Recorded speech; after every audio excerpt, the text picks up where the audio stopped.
here comes the last video for today. This is the hormonal control of menstrual cycle. Just hold on, let me select a pen.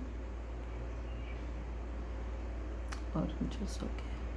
So you have started this. Now come to hormonal control of menstrual cycle.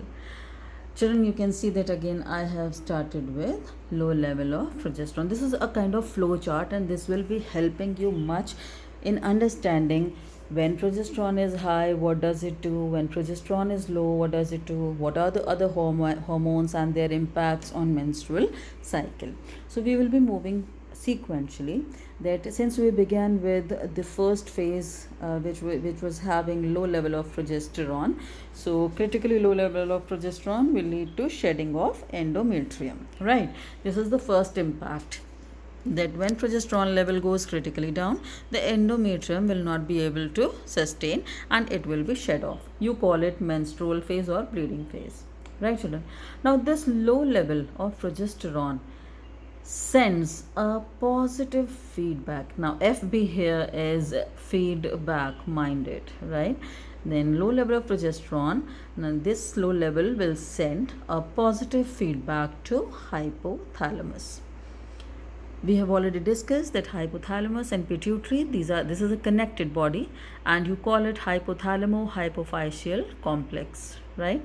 That means pituitary is connected to hypothalamus of your brain, right? When the positive feedback is received by this hypothalamus, it understands that okay, progesterone has gone critically down. That means now this is the time to start the cycle again, right? So to start the cycle again, it will be releasing GnRH, that is gonadotropin releasing hormone.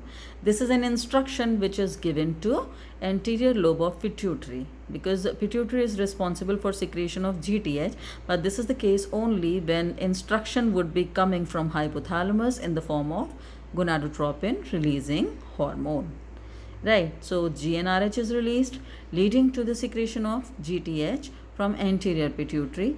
Now whenever I use the word GTH, I am actually referring to FSH and LH. As of now, follicular stimulating hormone is released, which is responsible for follicular development. Follicular development would lead to a state where Graafian follicle state is attained, right? And Graafian follicle is responsible for secretion of estrogen, because only then the repair of endometrium could be done. Estrogen is secreted continuously from Graafian follicle, so the concentration of estrogen becomes high, right? This high concentration of estrogen would send, just see that it reaches the peak, right? So in that case, this green line shows that it is a negative feedback to the hypothalamus for stopping FSH, right? So this is a negative feedback, so that more FSH is not needed because already estrogen is higher in concentration, so no more Graafian follicle is needed to be formed. Negative feedback for FSH, but positive feedback for luteinizing hormone, because when Graafian follicle ruptures at 14th day, the day is marked by ovulation, and for ovulation which hormone is needed? Luteinizing hormone. So FSH is stopped by the anterior pituitary and LH, luteinizing hormone, is released. So just prior to ovulation, we believe that FSH and LH both are at their peak, but in due course of time, since FSH was stopped due to negative feedback and LH was high due to positive need of LH was there for ovulation, so this was understood by the hypothalamus and ovulation occurs, right children?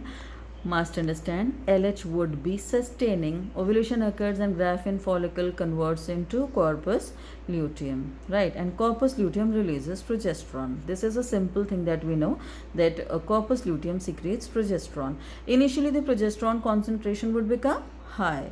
Why? Because your body is assuming, it is waiting for implantation, because after ovulation the ovum is released and body assumes that ovum will be fertilized and the implantation of blastocyst will be needed. So high level of progesterone waits till that time.